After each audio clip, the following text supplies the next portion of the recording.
Hello. My fiancé laughed at me, saying, "How cute that you get jealous when I meet my ex. It seems you're not cut out to be a husband. Just practice." I remained silent.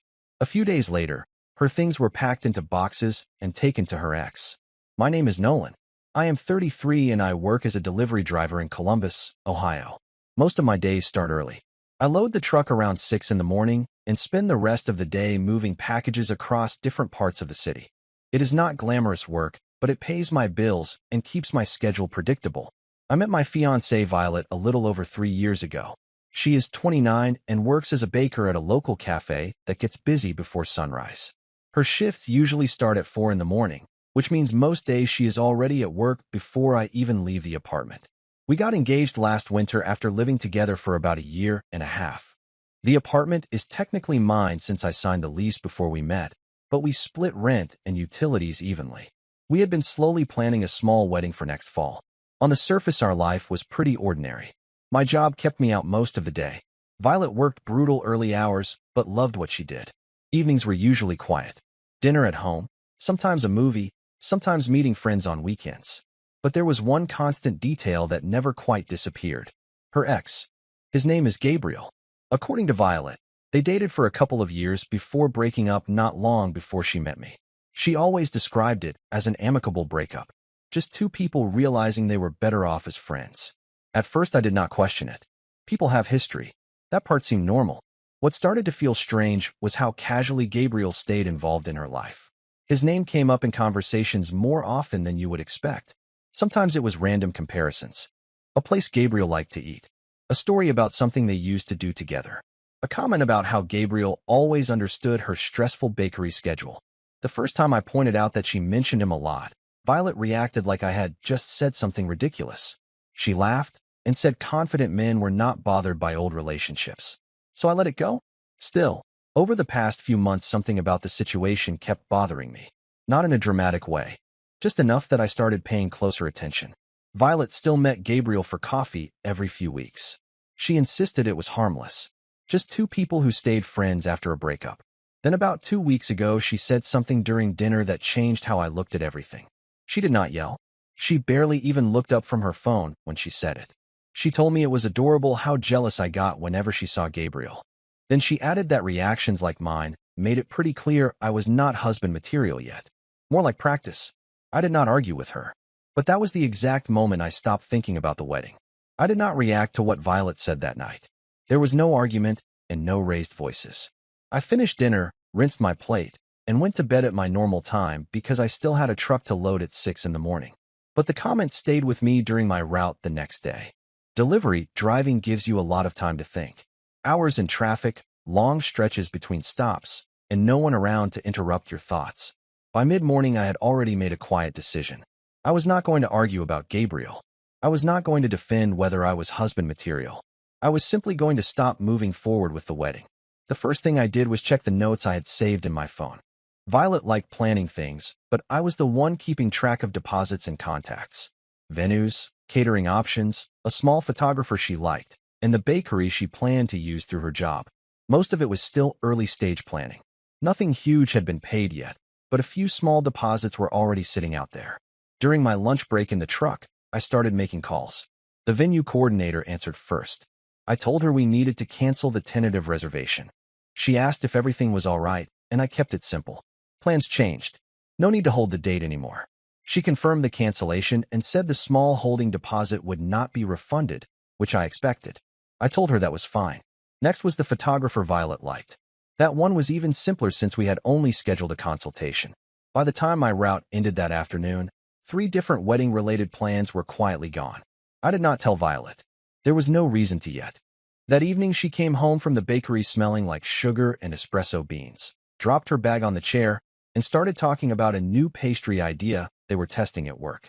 Gabriel came up again somewhere in the story. Apparently, he had stopped by the cafe that morning. Violet mentioned it the same way someone would mention running into a neighbor. Then she gave me a small smirk and said I should not worry because she knew I got sensitive about that kind of thing. I nodded and kept eating dinner. She thought the conversation from the night before had ended with her winning the argument. What she did not realize was that there was no argument anymore. The wedding she was still talking about casually was already starting to disappear piece by piece. Over the next few days, I continued handling things quietly. Most people assume ending an engagement is one dramatic moment. A big confrontation, yelling, someone storming out. Real life usually moves slower than that, especially when logistics are involved. And logistics were exactly what I was thinking about. The next step was the ring. It was not some giant flashy diamond, but it still cost enough that I did not want to just throw the money away. I had bought it from a local jeweler about 5 months earlier. Before starting my route one morning, I stopped by the shop to ask about their return policy. The woman at the counter remembered me immediately. Small stores tend to remember people who buy engagement rings. I kept the explanation simple. Plans had changed, and I wanted to know my options. The return window had technically passed, but since the ring was still in perfect condition and purchased recently, they offered store credit or a partial refund. I took the refund. That conversation lasted maybe 10 minutes. When I walked back out to the truck, the engagement ring that Violet still wore every day was already financially undone. That evening, she came home in an unusually good mood. Apparently, Gabriel had come into the cafe again that morning. Violet said it casually while pulling a tray of leftover pastries from her bag and placing them on the counter. She laughed while telling the story, like it was something mildly entertaining. According to her, one of the other bakers had jokingly asked if Gabriel was her boyfriend because of how often he stopped by. Violet thought that was hilarious.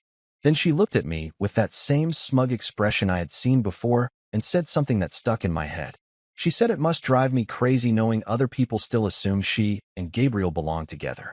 Not in a cruel, shouting way. More like she was testing how much she could get away with. I did not react.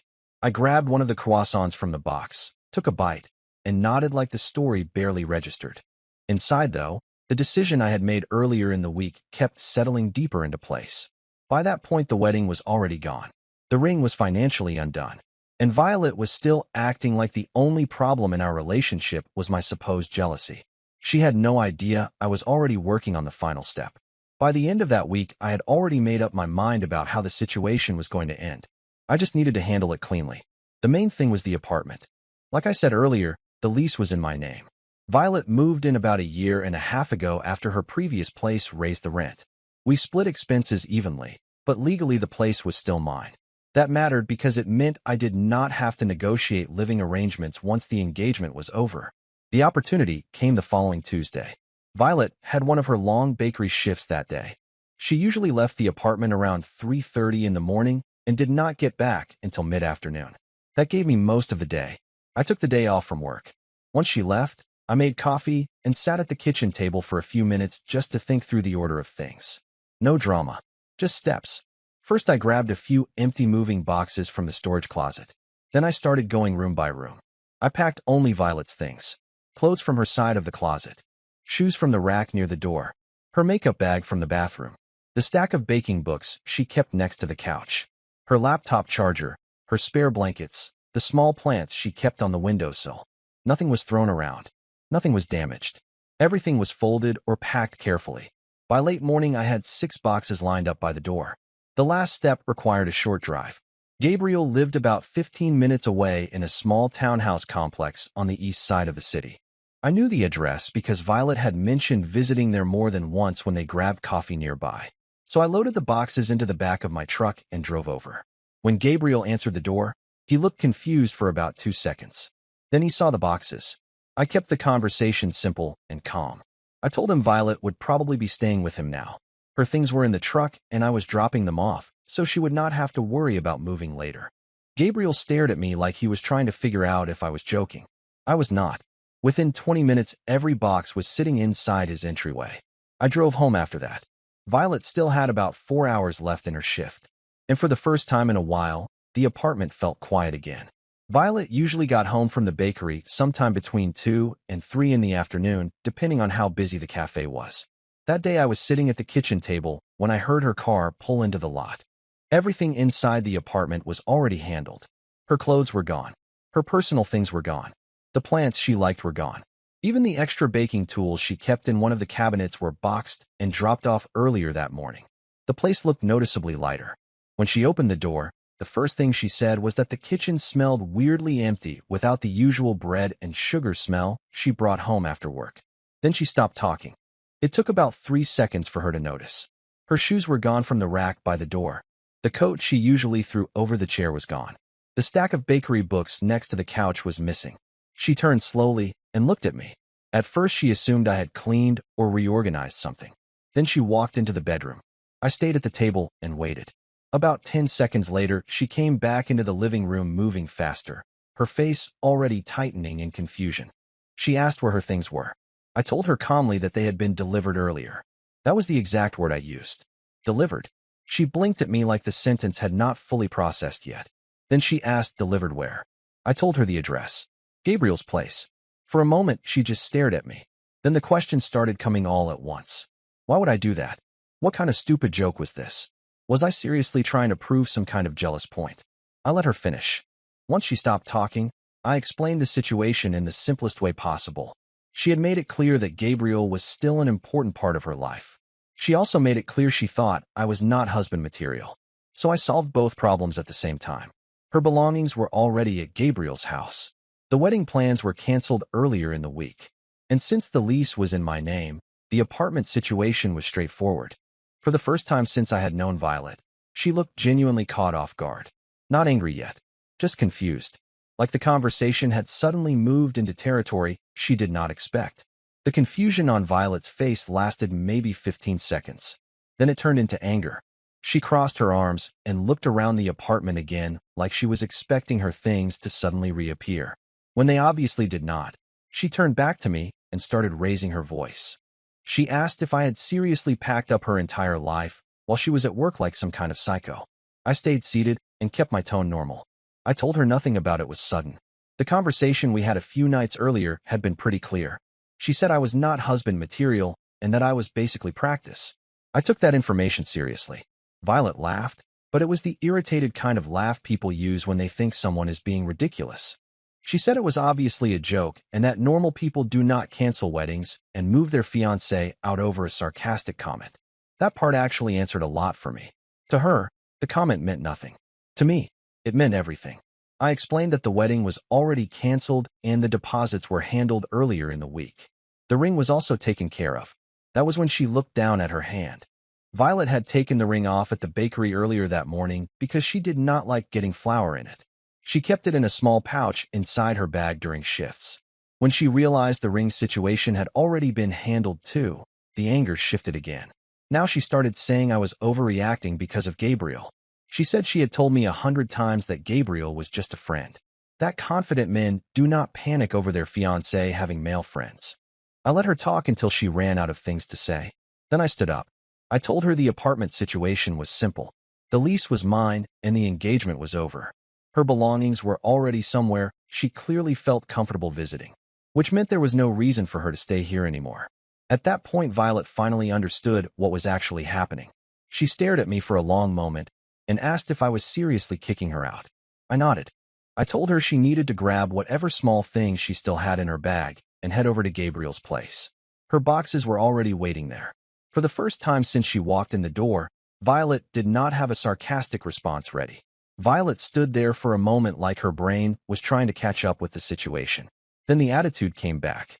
She scoffed and said I was being dramatic. According to her, people do not just end engagements and throw their partner out over one sarcastic comment. She kept repeating that I was overreacting. I did not argue about that. Instead, I walked to the front door and opened it. That was when the tone finally changed. Violet asked what I was doing. I told her the conversation was finished.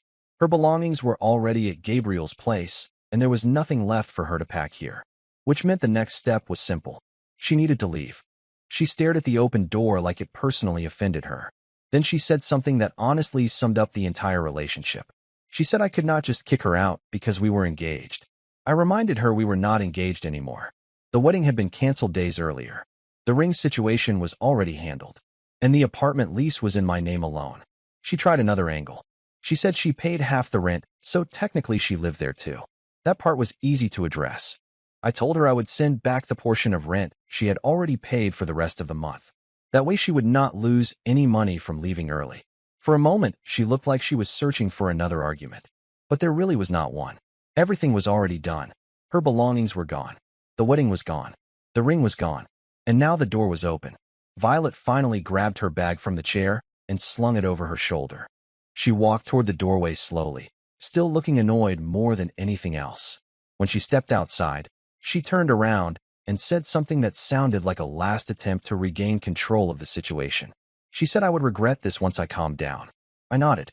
Then I told her Gabriel's place was only 15 minutes away, so at least the drive would be convenient. After that, I closed the door. The apartment was completely quiet after I closed the door. That might sound like a dramatic moment, but honestly, it just felt calm. For the first time in months, there was no tension sitting in the background. No passive comments about Gabriel. No little digs about jealousy or confidence. Just silence. I made another cup of coffee and sat back down at the kitchen table. About 20 minutes later, my phone started vibrating. Violet. I let it ring. Then it rang again. Then a third time. After the fourth call, she switched to texting. The first message asked if I was seriously doing this. The second one said I needed to stop acting crazy and open the door so we could talk like adults. The third message was just a long paragraph explaining that she had only been joking the other night. I read them but did not respond. About 10 minutes later, another message came through. This one was different. Apparently, Violet had driven over to Gabriel's townhouse and found the boxes sitting inside his entryway exactly where I left them. The message said I had embarrassed her by dragging Gabriel into our argument. That part almost made me laugh.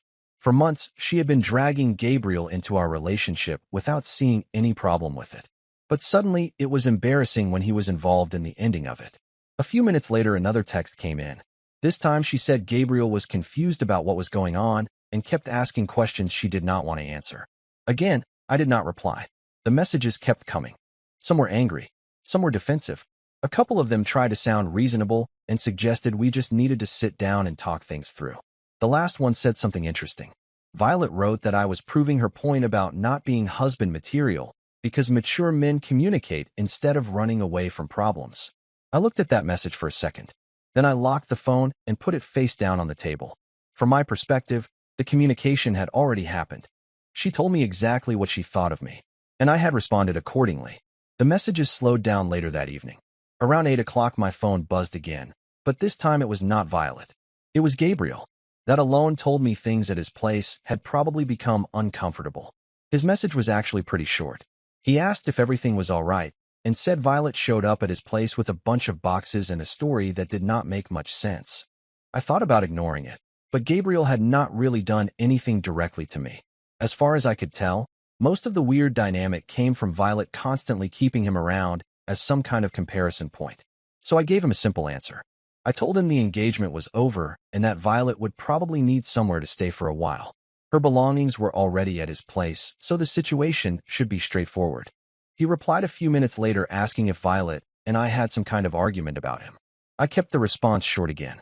I said it was not really about him specifically. It was about how Violet talked about the relationship and what she expected from it. After that, Gabriel sent one last message that honestly sounded more confused than anything else.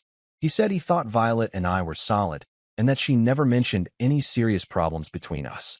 That part did not surprise me at all. Violet liked presenting things in a way that made her look completely reasonable. If something uncomfortable happened, it usually got framed as someone else being insecure or dramatic. From his perspective, this whole situation probably looked like it appeared out of nowhere. But from mine, it had been building for months. I told him I did not expect him to take sides, and that the only reason I brought the boxes to his place was because Violet spent so much time there already. After that, he simply replied with one word. Understood. About 10 minutes later, Violet tried calling again. This time I turned my phone off.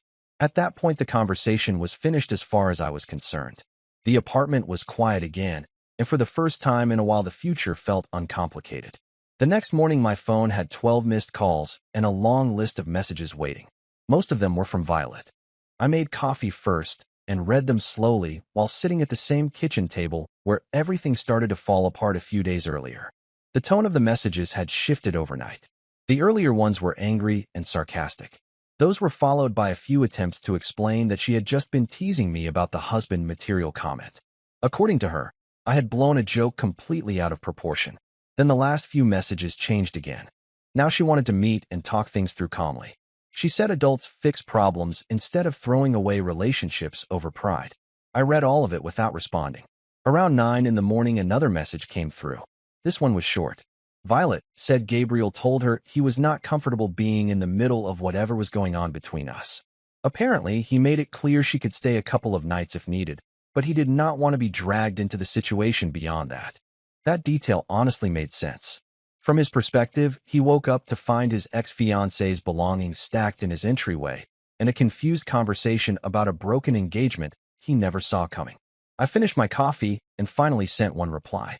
I told Violet there was nothing left to talk about. The wedding had already been canceled.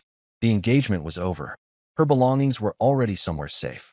I also told her I would transfer back the portion of rent she had paid for the remaining weeks of the month, so everything stayed fair. A few minutes later, she responded. She asked if I was really ending a 3-year relationship over one sarcastic sentence. I thought about that question for a moment. Then I answered honestly. It was not about one sentence. It was about the meaning behind it. When someone tells you that you are not husband material and that you are basically practice while keeping their ex comfortably in the background of the relationship, they are telling you exactly how they see you. I just believed her the first time. After that, I blocked the number. The apartment stayed quiet.